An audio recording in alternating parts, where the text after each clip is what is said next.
Meron tayong kaibigan dito na nakita yung nangyayari sa Maynila. Ito, may sasabihin isa. Yun, what's up mga idol? Isang mga pagpalaw na araw sa inyo ng Monday. Napakaganda ng Maynila idol. Nakita ko pa yung kanilang pump station.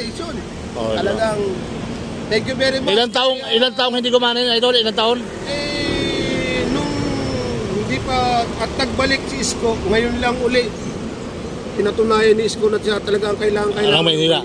Tama. Kaya sa lahat ng mga Manileño, suportahan natin ang Dumagoso at saka si Mayor Isko. Marami pa matutulungan. Saka yung bago nating halal na DPWH, idol, di ba? Marami. Yung bagong halal na DPWH, sino ngayon? Ano yun? Suportahan natin at dati kanina, DOTR eh. DOTR, ngayon DPWH na sa ngayon. Kaya diba? Mayor Isko, saludo sa inyo. Palit naman tayo, tiga Antipolo naman, palit naman.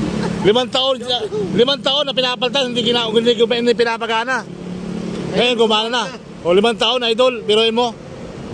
Salamat kay Mayor Isko. Saludo mga Manileño. Iba ka talaga, Yorme. Yorme. Ikaw talaga kailangan ng Maynila. Okay. Salamat.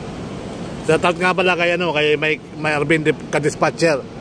Pakipalo naman po tayo, Marvin ka-dispatcher at saka si Sir Bal Ayala. Huwag natin kalimutan ang kanyang mga video. Please like and share and with comment.